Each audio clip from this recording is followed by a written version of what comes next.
आज शायद रूहुल्लाह साहब की तकरीर से आपको एक सवाल का तो जवाब मिल ही गया, क्योंकि अक्सर बेशतर मुझसे सवाल ये किया जाता है कि श्रीनगर में आगा रूहुल्लाह मेहदी साहब को मैंडेट क्यों, और उसका जवाब रूहुल्लाह साहब की तकरीर में है।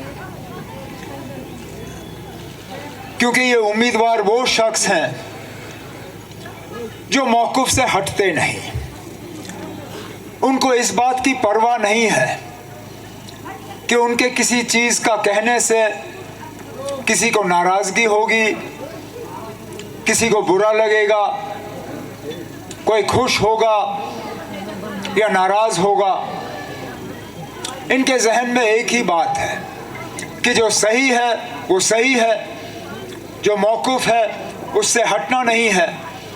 और इंशाअल्लाह जब वो आपके वोटों को लेके यहाँ से जून के पहले हफ्ते में कामयाब होके आपकी नुमाइंदगी करने के लिए दिल्ली पार्लियामेंट चला जाएगा, तो इसी तरह दमदार और ज़ोरदार तकरीरों में वो आपकी नुमाइंदगी जो है यहाँ से करता रहेगा। और यही आपको चाहिए, यही आपको चाहिए, क्योंकि हमने बहुत नुमाइंदे ऐसे भी देखे जो यहाँ से गए और खामोश हुए।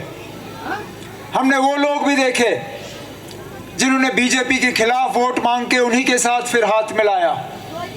हमने वो लोग भी देखे जिन्होंने यहाँ के काम रोके, जिन्होंने यहाँ की माइनिंग रोकी, जिन्होंने यहाँ झेलम का जो रेत निकलता है उसके ठेके रोके।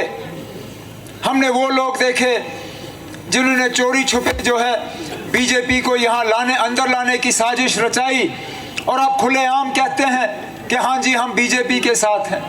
उस बीजेपी के साथ जिस बीजेपी के लिए आज भी मुसलमानों के लिए कोई जगह नहीं,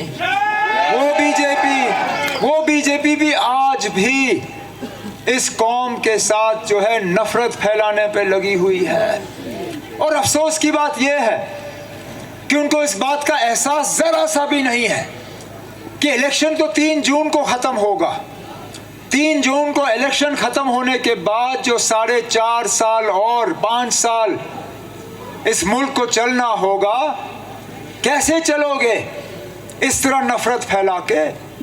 कहीं मंगलसूत्र की बात, कहीं ज़मीन की बात, लेकिन मकसद ये कि किसी ना किसी तरह तनाव पैदा हो, दुश्मनी पैदा हो, नफरत फैल जाए। कहने के लिए तो ये लोग कहते हैं कि तरक्की हुई जम्मू कश्मीर में, कहने के लिए तो ये लोग कहते हैं कि 370 हटने पे यहाँ लोगों ने बहुत तरक्की देखी। अरे नाब, क्यों हमारे जख्मों में आप नमक छिड़क रहे हो? ये वो बदकिस्मत इलाका है जिसने पिछले ही दिनों एक हादसे में नन्हे मुन्ने स्कूल जाते हुए बच्चों को हमसे जुदा होते हुए देखा। कुछ उनमें से आज भी नहीं मिले जिनको उनके माँ बाप जो हैं सही तरीके से दफन कर पाए। और क्यों? क्योंकि वो पुल उनके लिए बना नहीं, वो पुल उनके लिए बना नहीं जो पुल हमारे दौर में सैंक्शन हुआ था। आप कौन सी बड़ी बात करोगे? आप कारखानों की बात करोगे, आप इन्वेस्टमेंट की बात करोगे, आप टनलों की बात करोगे, आप हवाई अड्डों की बात करोगे, आप रेल की बात करोगे।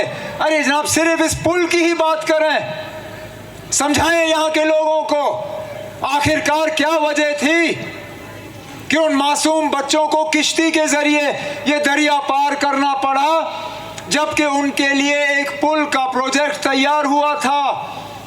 वो कौन सी मजबूरी थी बताएं? क्योंकि हमें तो गए हुए अब 10 साल हो गए, हमें हुकूमत छोड़े हुए 10 साल हो गए। हमारे बाद जो आए, जो आज दोबारा आपसे वोट मांग रहे हैं, जिन्होंने 2014 में एक लिबास पहन के मांगा था, जो आज दूसरा लिबास पहन के मांग रहे हैं, कम से कम वो इस बात का जवाब दे कि जब आपने अपने कीमती वोटों से उनको जितवाया, मैं भी उस वक्त उम्मीदवार था, मैं रह गया, मुझे छोड़ के आपने उनको पसंद किया, आपके वोट लेके उसने किया क्या? क्या फायदा किया आपका, आपके लिए उसने? यहाँ की माइनिंग अगर बंद हुई तो उनके दौर में बंद हुई। अगर वो पुल का प्रोजेक्ट रुका तो उनके दौर में रुका। अगर यहाँ प्रॉपर्टी टैक्स लगना शुरू हुआ बदामी बाग कंटोनमेंट एरिया में, जहां इस शहर में और कहीं नहीं लगता, कहीं नहीं, मां सिवाय इस इलाके में, इनके दौर में यह सिलसिला शुरू हुआ।